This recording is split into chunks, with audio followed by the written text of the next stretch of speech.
first, we have that President Bola Tinubu has congratulated the management and staff of ThisDay Newspapers Limited on its 30th anniversary.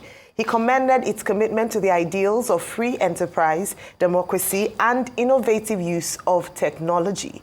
In a statement, the president said the numerous awards that ThisDay, its editors and writers have received over the years are a testament to the newspaper's creativity. President Tinubu then wished ThisDay Newspapers continued progress in years to come.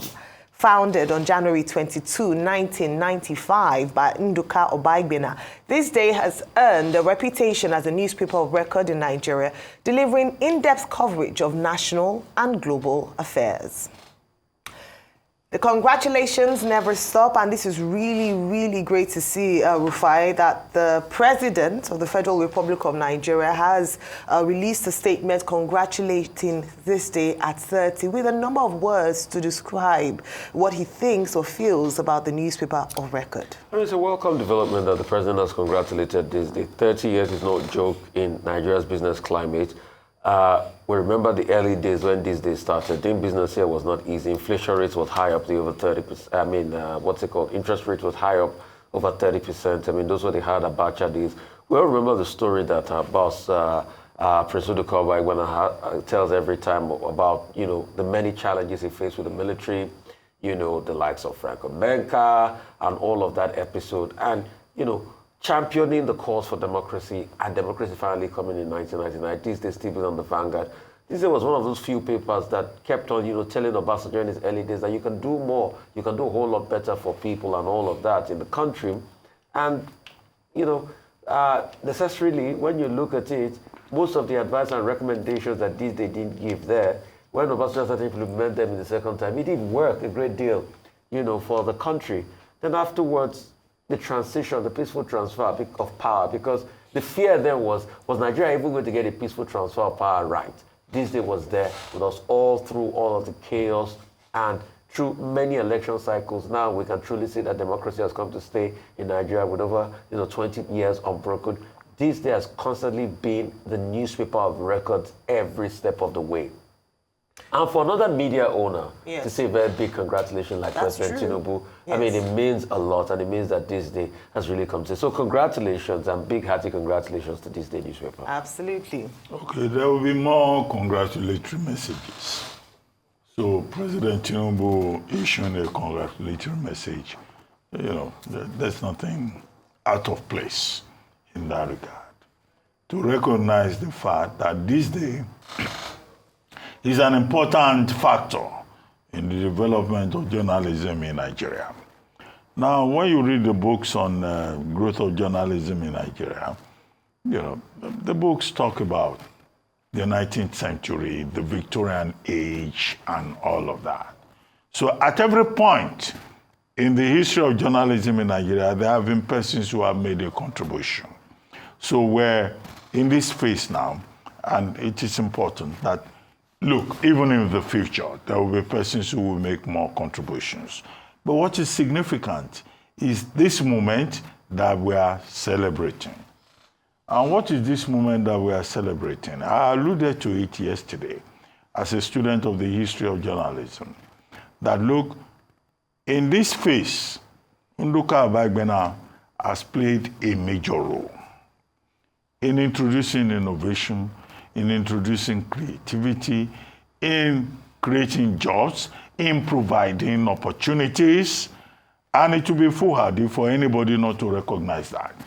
He has not just done that, he has risen to become the president of the Nigerian Newspaper Proprietors Association of Nigeria, in which capacity he also individually provided support for other people. So when people have achieved something and they have achieved credit, you cannot take it away from them. So the congratulations from the president is perfectly in order. It's in line with reality and a proper acknowledgement of what, Nduka Obaigbena has been able to achieve within the space. Beyond that also is that, the public also needs to be reminded. Yesterday, I said it was ThisDay that introduced back page columns. it was ThisDay that introduced color, into newspapering. And other newspapers that were skeptical initially ended up embracing it. In other words, what we are dealing with is enterprise, vision, diligence, trailblazing, if I may use that expression. But more importantly, what many people do not understand, and we may sound like beer parlor talk, is that it was Prince Nduka Obagbena who first started this tradition of giving editors official cars. Editors in other newspapers didn't write the cars as, talented people. It was when ThisDay started it that editors started writing cars in this business. I was there. So I know what I'm talking about. And then so many other things, they were introduced because you just had one man who came into the space and said, look, we can change this business. Now, in this same business, it was with ThisDay that we started having the experience of editors being allowed to take government appointments. Hitherto, if you are an editor or you rose to the top in the newspaper, you were considered a property. You were not allowed to go anywhere. It was from ThisDay, and I speak from experience, that you will have people who will go to become, to get appointments in government. And they will come back to ThisDay. So the landscape was changed because it was possible for you in ThisDay newspaper to go and become MD of this, to go and become special advisor, to go and become this and that, and you come back. Other newspapers will say you cannot come back, that you have benefited from our system, and you cannot come back here. So this was the kind of thing. So in other words,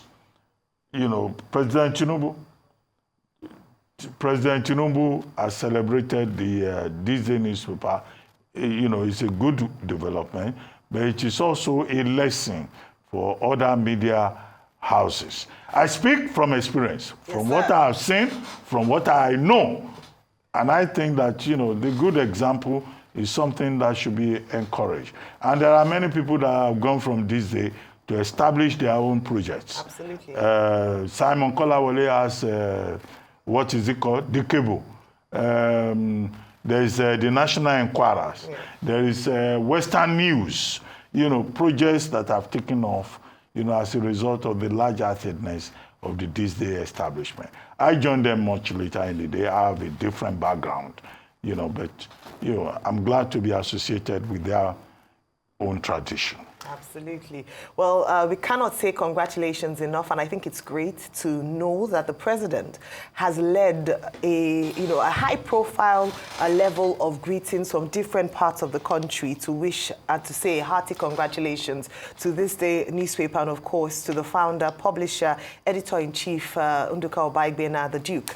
The president was quite generous and gracious with his words, and I think it's quite important to actually quote some of the things he used or the ways he has described the newspaper looking back over the last 30 years. It's important to mention that he said it's a commitment to the ideals of free enterprise, which you alluded to, Dr. Abati, in terms of enterprising, democracy, innovative use of technology, and for nurturing many notable names in the media industry. That kind of sums up a lot of things that people have said about the newspaper. Beyond that, the governor of Ogun State, Dapo Abiodun, also talked about how the beautiful layout of the newspaper and the great content therein makes it, the newspaper to reckon with across Nigeria. I think it's also important that the president referred to the newspaper as the newspaper of record. From the horse's mouth, definitely, and putting a stamp on that. We also got, very important messages from the governor of Enugu State, Peter Mba, from the governor of Bayelsa State, Duyediri. We also have goodwill messages from the governor of Delta State, Sheriff Oborwiri. A number of them just, speaking in very, very high regards of the newspaper of record. And you know what they say about good work? it means it's room for more work. Usually, of course, when it sometimes is very difficult to get to the top, but even more difficult is being, to remain at the top and to continue the legacy of excellence that has been praised of this day at 30 years. So from all of us here, it's congratulations and also saying it's time for more work. Continue to be trailblazers, pace setters, and to also hold up the standard of true newspaper reporting in Nigeria. Congratulations. And now we move on to our next story this morning. The Nigeria Labour Congress has urged Nigerians to prepare for a nationwide boycott of telecommunication services in protest against the federal government's recent approval of a 50% increase in telecom tariffs. In a statement by its president, Joe Ajaero, the NLC condemned the tariff hike, describing it as an unjust burden on citizens already grappling with economic challenges. The Labour Union expressed concern over the timing of the hike, saying it coincides with rising inflation and declining purchasing power. The NLC president stated that telecom services have become a basic necessity, with the average Nigerian worker spending approximately 10% of their income on telecoms charges. 10% of their income on telecoms charges. Rufai, what do you think about this story? NLC is saying, no, we don't want it. Stop it. 50%, no way. I think the NLC should spare us. And I'm tired of this unrealistic socialist mumbo-jumbo sometimes that they exhibit. I am socialist in my mind, but I'm also realistic. I believe in the welfare of the people because I don't believe in trickle-down economics. I think when the rich get richer, it doesn't trickle down to the poor. I believe also in enterprise, but it must be done, with conscience. But part of that enterprise with conscience is this argument. You have over close to 35% inflation. These telecoms companies have been making losses. Some people sitting down here have shares with the telecoms company. They can't collect dividends. And they used to collect handsome dividends before. They cannot reinvest. The telecoms company are being owned by the banks. Tell them. Why wouldn't the NLC tell the banks to pay the telecom companies? Yeah. They are being owned for USSD transactions. This was the same NLC that when Nigerians came out to protest against the cost of living, they were nowhere to be found. Was it not inflation that was affecting Nigerians then when they protested? So with due respect, this NLC under Joe Ajaero has been found wanting many times. And that's why, please spare us these arguments that doesn't, hold water. In the last 12 years, you've seen a shift in things, massive inflation, also occasioned by, a global pandemic. These telecom companies did not increase prices. And at this point, they are pushed. And in fact, for all the people that say there was not consultation enough, no, there was consultation. The 50% increase was based on consultation. 50%? Yeah, the 50% increase. Initially, what the telecom company were touting was 100%. True. But it was a pushback by the NCC, and that's why we got 50%. So making this, what's it called, that boycott, I'm sure even Joe Ajaero himself will not boycott. He's going to make a call today, or tomorrow, or when the boycott, he will still make a call. He needs to communicate. I think what we should ask the telecom companies to do is to ensure their services are a whole lot better. That's a good argument to make. But the fact that things are increasing everywhere, cost of rice, cost of beans, cost of gari, cost of fuel, and all of that, I thought the NLC was supposed to fight that. Because they said the cost of petrol will not increase until the refinery starts to work. Those were the things they ought to fight. Cost of everything has gone up. You don't want telecom tariff to go up? I mean, when we want to make social argument, let's make sensible social arguments. Where we need to see the NLC, we will not see them. All right, Dr. Okay, it seems to me that, look, the problem we have in Nigeria now is that if everything goes wrong, when the economists look at it, they say inflation has gone up, this has gone up, we need to recalibrate this and that. The people who suffer are the consumers, the ordinary people of Nigeria. And I think that a strong argument has to be made for the protection of the consumer. The major thing we're dealing with here is about consumer protection. Who is protecting the consumer in Nigeria? When Babatunde Irukera was in charge, we used to hear a lot of noise about consumer protection.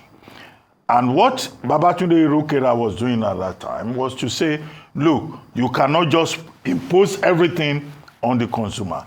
It seems to me, I may be wrong, that we have reached a situation where the banks are making humongous profits, the telecoms are making profits. They are making profits. They are not losing money.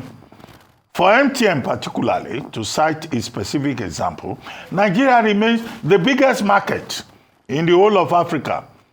And then, these telecom companies come around. Consumers are saying they are not providing the best service possible. They are making profit. They are not running at a loss.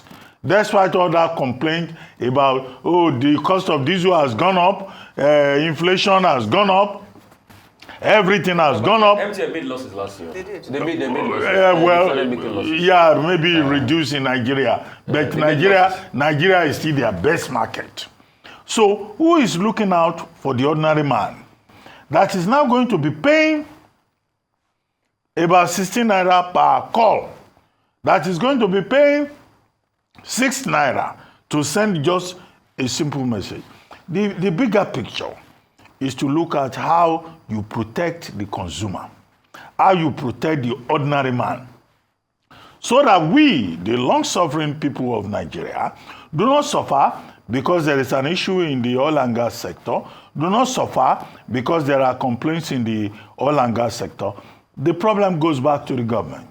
If government is able to provide an enabling environment for business to flourish, MTN and the other telecom companies will not complain.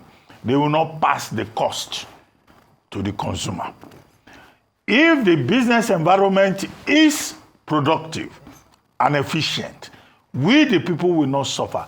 Government has a responsibility to protect the consumer. Absolutely. So this argument about, these companies have to be protected and all of that, we need to take a second look at it and say that, well, this is a throwback to government to serve the interest for people who say business is important, and for people who say we the people don't have to suffer. We're paying more for diesel, we're paying more for telecoms. Okay, what else are we going to pay more for tomorrow? After all, the whole objective of this administration is to restore hope. Hope will not mean an expansion, should not mean an expansion of the pandemic of empty pockets. Even people who are defending the telecoms companies will not be insulated from this pandemic of empty pockets. Well, pockets being empty are relative. But I fall into the category of people who say that these pockets should not become completely empty, because we have to pay more. They will you will pay service charge, you will pay diesel charge, you will pay more rent, you will fuel your car at a higher rate, you will pay telecom. What is that phrase again? We should be allowed to breathe. Let the poor breathe. Let the poor. All right. Let us breathe. Inhale and exhale. Let us breathe. I'm glad that we're laughing this morning, but for a lot of people, it's such a sad situation. Truly, let the poor breathe. In fact, it's not the poor that should breathe. Let Nigerians breathe. I think that's what it is. The truth is that what NLC is doing is almost tantamount to playing to the gallery, because rather than facing the real issues for which why the telecoms have had to increase their prices, they're talking about telecoms who are just businesses trying to make money and help the Nigerian economy. Don't forget that during the latest data, the communications industry contributes significantly to the GDP of Nigeria in the services sector. It is important to remember that despite the harsh condition of running a business in Nigeria, they still tried to ensure that they've kept things running over the years. This demand or requirement for a price increase has been on for about 10 to 12 years since they've been in operation. Well, not 10 to 12 years, but they've been for 10 years. We haven't had a price increase, and in that period, the telecoms executives have been asking for a price increase to reflect the realities or market realities. The person who is complaining if you're being honest with yourself, if you run a business, how many times in the last 10 years have you had to increase the prices of your goods and services? We're not saying that we want people, because the initial response to a hike in price for a lot of people is complaints, oh, you want to impoverish people. But the truth is, you who are selling bread out there, you've had to increase the price of your bread because the cost of production has gone up. You who are selling drinks or have a restaurant, you have to increase the prices of your services. Or you who offer services, even nail technicians, makeup artists, have all increased their prices. How much more businesses who are running, having to fuel, their cars, power their generators, adjust staff salaries, at least 2 wage increases have happened in terms of minimum wage in the period. And you're saying that it should maintain the same cost? It doesn't make any sense. And so whilst yes, we want to emphasize and really want to speak to what Nigerians want to hear, the reality, if we're facing reality, is that it is impossible. It is nigh on impossible to continue to run a business for 10 years without a price review in light of the inflation realities of Nigeria. So what I would ask the NLC to do is perhaps to face challenging the policies that have made business or running a business in Nigeria much more difficult. So let's face the fundamental issues. Let's talk about how we can reduce the cost of production in Nigeria, the cost of running businesses. Every business owner would say that they have had to adjust their prices as a result of what is happening in the market. How much was a packet of grapes about 5 years ago? 1,500. Today, it's about 6,500. Everyone is increasing and adjusting their prices. Now, what's the FCCPC, and I want to highlight this as I wrap up, said, the statement they released is more important in my view, and that is that this increase in tariff should translate to better services. And so what they're saying is that they're going to be monitoring that all these issues we have around drop calls, non-disclosure of how much data you've used, that's what we should be fighting for, that what you're paying for, you should get good service for that, and there should be more investment in that sector. We keep talking about how the world has advanced with AI, technology, and how Nigeria is lagging behind. How are we going to play on the global scene if we're not investing in this sector? These are hard truths we have to ask ourselves. I'm not saying we shouldn't ask for better from this government. That's what we should be asking for. Not targeting companies who are there to make profit and at least are employing Nigerians, adjusting the wages of their salary. So it's opportunity cost. Think what you want. Do you want them to shut down? Would you want them to lay off their workers? Would you want them to exit this country? These are difficult questions, but we need to be realistic.